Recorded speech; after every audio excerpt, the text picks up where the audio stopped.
Bom dia a todos. Uma alegria estar aqui na presença da primeira vez nesse evento e muito satisfeita com a multiplicidade de segmentos, ou seja, a forma como a gente colocou esse diálogo de uma maneira muito democrática. Queria dizer que, assim como o Rodrigo falou, o Daniel e a Ana, até agora, o novo sempre vai enfrentar questionamentos e desconfiança. Então, o novo por si só é um ambiente de desconfiança pela novidade. E tem coisas que a gente não consegue mapear. E naturalmente, há muito mais perguntas do que respostas. Mas, assim, a gente está vivendo um ambiente de mudança na tributação internacional, nos processos de importação, na reforma tributária. Então, assim, não é somente... Todo o ambiente de tributação eu sinto que está vivendo transformações muito significativas. Ou estão se adaptando aos novos tempos e à hipercomplexidade dos negócios. Então, natural que a gente sinta esse desconforto.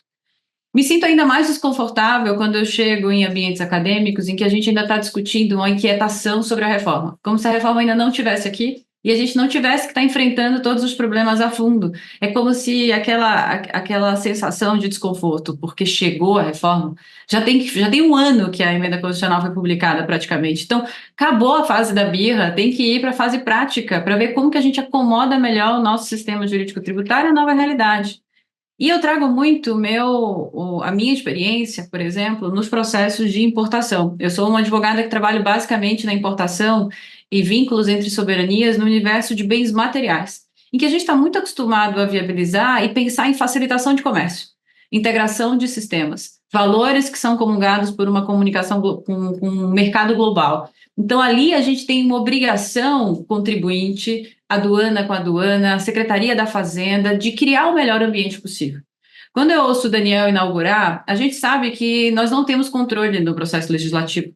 A gente pode conduzir o processo legislativo e o melhor dos cenários é ter uma lei complementar que não prejudique, mas também não atrapalhe um ambiente de adequação, um ambiente de adaptação aos modelos de negócio. Justamente porque quando a gente envolve sistemas, integração, custo, nas importações de bens materiais, o que mais a gente trabalha em anos e anos de negociações é a redução da burocracia, eliminação do chamado red tape. Então, quando a gente pensa em cadastro de fornecedor, quando a gente pensa nas integrações ou sistemas muito complexos que vão obrigar a elevação de custo, isso vai ao encontro, ou de encontro àquilo que a gente já faz e já está experienciando em outros segmentos. Ou seja, lá a gente está tentando facilitar o comércio.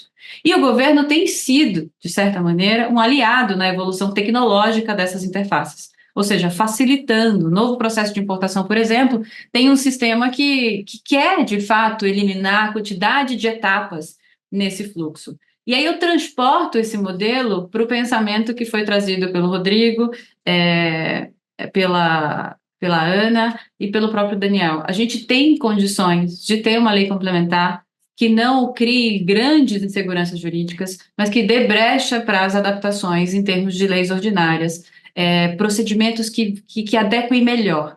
Por exemplo, um dos grandes problemas em termos de diversificação de modelo de negócio sempre foi ICMS e ISS. O fato de a gente ter cenários absolutamente distintos em cada lugar que a gente vai. Quando nós optamos dentro da reforma em tributar pelo destino, nós não poderíamos viver aquele ambiente psicodélico em que a gente nunca sabe como parametrizar. E hoje, com tributação de destino, com tributação esse IVA dual, a gente tem uma tendência a performar muito melhor no ambiente de bens materiais, e eu imagino que em bens imateriais também, no ambiente de serviços. Então, a gente tira uma ineficiência do ambiente de negócio. Mas essa eliminação não é absoluta e jamais será, porque nunca foi. A gente viveu ao longo desses últimos 30 anos 15 emendas constitucionais em matéria tributária. Então, não é que o nosso sistema sempre esteve mudando e sempre esteve à luz da nossa desconfiança. Hoje a gente tem uma reforma que melhora e uma reforma em alguns aspectos e outra que não se acomoda à opinião de todo mundo, como o Rodrigo bem colocou, não dá para agradar todo mundo, não dá para agradar todo mundo. Um outro ponto que eu queria trazer, depois de tudo isso, para não ficar uma repetição, é que saindo da importação, mas chegando no agronegócio, por exemplo, em que existem ambientes completamente distintos de tipos de produtores rurais, de modelos de negócio também, que têm operações a mais diversas possíveis, existe um modelo que já funciona muito bem para distinguir as operações de um fornecedor e de outro. Ou seja, eu trabalho com muitas cooperativas em que o ambiente é de não tem como o produtor rural emitir uma nota fiscal. Não tem como cada um na saída do seu produto. Se for uma agricultura extensiva, não existe um escritório para emitir uma nota fiscal. Às vezes, a venda não acontece na saída dos sítios, acontece na saída da cooperativa, efetivamente. Então, existe uma necessidade de acomodação desses fluxos para reduzir a burocracia, para ter um ambiente de relatórios consolidados, como foi dito, como interesse do próprio Daniel e da equipe do governo para viabilizar. Então, essa ideia de obrigações acessórias consolidadas, nós já aplicamos no ambiente prático de receita receita estadual, de criar modelos específicos de obrigação acessória que conversem com determinados fornecedores e modelos de negócio. Então, alguns conseguem emitir nota fiscal imediatamente, outros não conseguem. Então, esse não conseguir, como é que eu faço para garantir competitividade? Como que eu faço para reduzir custo? Como que eu faço para reduzir burocracia? Consigo levar a responsabilidade para a cooperativa direto? Sim, porque ela tem mais tecnologia, ela tem mais recursos, ela tem mais condições de aglutinar procedimentos. Então, não é nada fora do comum. Eu digo, já vivendo situações de cooperativa agrícola, não é nada fora do comum levar uma responsabilidade significativa para as mãos dessa unidade intermediadora de uma maneira muito mais inteligente, uma maneira em que a gente traz obrigações consolidadas através de regimes especiais desenhados para aquele processo. E que tem durações de 5 anos, renováveis por mais 5 anos. Inúmeros regimes ainda sobrevivem mesmo depois do avanço tecnológico de nota fiscal eletrônica, ou seja, porque não tem ainda como determinados modelos emitir como nós gostaríamos, que é exatamente o que estava sendo dito sobre emitir nota fiscal em cada uma dessas milhões de operações. A gente vai ter que ter alguma flexibilidade. E o meu medo é a gente tentar regulamentar isso, colocar limitações a isso numa lei complementar, e o ideal é que não aconteça, justamente para que a gente tenha um maior modelo de acomodação no ambiente prático, no ambiente caso a caso, em que já é possível fazer isso no ambiente do agro. Então, veja, eu trago um comportamento de importação de bens materiais que já está evoluindo anos-luz para tentar trazer mais competitividade. Nós ficamos na mão de um sistema, claro, desenvolvido pelo governo, e a gente está trabalhando, quando fala em split payment, sempre no âmbito de regras gerais, ainda não é um universo de sistema pronto, performando. Nós não sabemos ainda como que vai funcionar adequadamente o fluxo do comitê gestor, então tudo ainda é no ambiente teórico, no ambiente de expectativa, no ambiente que se imagina como ideal, seja pelo governo, seja pela sociedade, ou seja pelo próprio legislativo, mas o ambiente que a gente vai enfrentar agora é um ambiente de testes, é um ambiente de ajustes, é um ambiente de tentar entender o quanto que o que nós colocamos em lei complementar vai conseguir performar. Também não visualizo esse momento de reforma tributária, da forma como está sendo feita, como um ambiente que nós estamos importando um modelo de uma maneira bem tupiniquim. Eu acho que nós estamos pensando, sim, numa economia digital que é irreversível, irremediável. Nós temos, de fato, novas formas de negociar. Nós sabemos que 90% do que nós fazemos já é no ambiente de conveniência tecnológica, em que tudo foi facilitado para nós, e a gente tem aqui o representante de 99, mas se falar em deliveries, falar de transporte, falar de compras, nós temos um ambiente de conveniência facilitado pela tecnologia, e isso é uma economia digital latente e precisa ser reconhecida como isso, como um fator, mas quando a gente pensa em responsabilidade, é um dos fatores que a gente precisa, e aí a minha preocupação é não amarrar tanto, deixar no universo de leis complementares essas normas gerais que protegem e trazem uma segurança jurídica em conformidade com a emenda constitucional 132.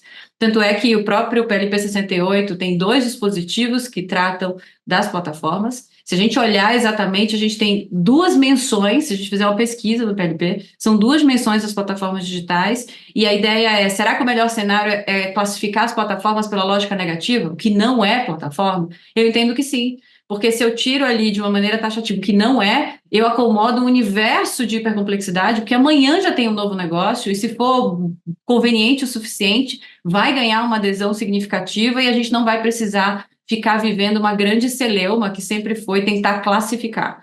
Então, a gente eu acho que a lógica negativa nesse ponto de plataformas digitais conversa muito com essa evolução, esse progresso da tecnologia, e é um ambiente que me trouxe algum conforto, porque pior é ele ter feito a definição pelo que é e não pelo que não é, porque, enfim, a lógica excludente, a lógica negativa, para mim, funciona de uma maneira muito melhor, e não há dúvida de que, enfim, a gente, para enfrentar, e eu queria exatamente fechar, eu entendo que há muito que ser feito. A gente precisa sair de um universo de inquietação com a reforma para começar a lembrar que a reforma já está aí. Semana que vem a gente já tem regulamentação. Chega dessa inquietação em que, eu não quero, porque é um absurdo, porque quem fez, quem aprovou, só tem técnico, não tem jurista. Essa conversa toda já deveria ter acabado há muito tempo para a gente discutir o que nós temos hoje. Sair de um ambiente, porque para mim eu acho que não existe mais o novo em absoluto. Agora a gente tem que sair dessa desconfiança e tentar acomodar, porque vão existir novas micro-reformas daqui em diante, à medida em que a gente for treinando, testando esse modelo. E pensar nisso faz, olha, melhoramos? Melhoramos. Tributação no destino é muito melhor? É. Mas como que eu faço para garantir que aqueles princípios não virem aula de religião, como o Hugo de Brito Machado falou no último artigo lá no Conjur? Precisamos, de fato, reduzir o custo. Precisamos, de fato, reduzir o custo a partir do número de obrigações acessórias. Na minha percepção, a obrigação acessória jamais poderia estar nem em Constituição, assim como nas penalidades, nem em lei complementar. A gente tem que ver como que isso se adere em termos de fundamentos de validade quando for regulamentado. Então, é eliminar os problemas de cadastro, ter um ambiente tecnológico que permita uma alimentação imediata, um fluxo rápido, uma integração absoluta com que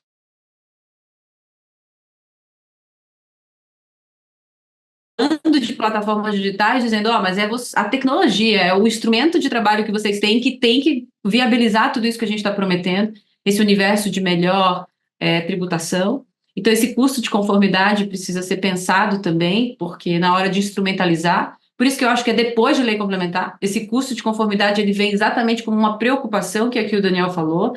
Então, a gente vai colocar, se o governo tem essa preocupação, a gente fica um pouco mais aliviado, porque veremos essa situação e entender de fato quem vai ser responsável, em que condições vai ser responsável, e usar modelos que já funcionam muito bem, de relatórios consolidados, de redução de emissão de documentos fiscais, de padronização, que já acontece hoje em regimes estaduais de ICMS. No agro, eu trabalho no agro, eu já faço isso, assim, diuturnamente, então é absolutamente razoável que os regimes especiais continuem para isso, para se acomodar aos modelos de negócio, e não tenho dentro de mim mais esse. Vou olhar para a reforma como um problema.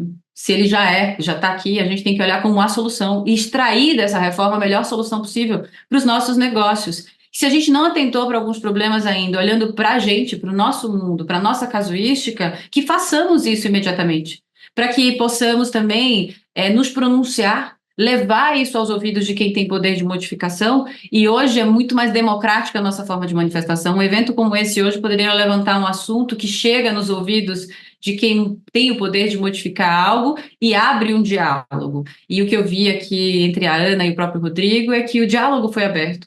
E pode não ficar o melhor dos mundos, porque nós não temos controle do processo legislativo, mas existe uma intenção de levar o melhor mecanismo possível, sem uma certa discriminação setorial, como já existiu no período anterior. Né? Porque é como se assim, esses daqui tentar eliminar esse ambiente de discriminação setorial para que a gente possa ter um Brasil continental, porque nós temos essa extensão, com essa multiplicidade, essa riqueza, e que a gente possa trabalhar melhor do que trabalhávamos antes em todos esses setores, mas enxergando que já funcionou muito bem para a gente, como tem evoluído e como que a gente pode tomar emprestado aquilo que nós já temos de experiência nacional para usar para ambientes mais modernos, mais novos, mais disruptivos, que é esse ambiente de economia digital. Então, eu tenho sempre uma vocação de olhar para o universo jurídico de uma maneira otimista, e trazer esse olhar casuístico para tentar interpretar do ponto de vista jurídico da melhor maneira possível e, enfim, agir para que a gente possa ter os melhores cenários, porque no final do dia todos nós somos contribuintes. Não é só a empresa ali distante, como se só CNPJs fossem. Então, nós somos responsáveis por isso também. Então, nada mais justo que olhemos também do nosso quintal, da nossa perspectiva, construindo algo melhor, ao invés de ficar horas discutindo, enfim, inquietos com uma certa birra da reforma que não deveria ter vindo, seja lá qual for esse ambiente de inquietação. Bom, são essas as minhas considerações para não ficar repetitivo e passo a palavra de volta para o Thomas para que a gente possa discutir de alguma maneira.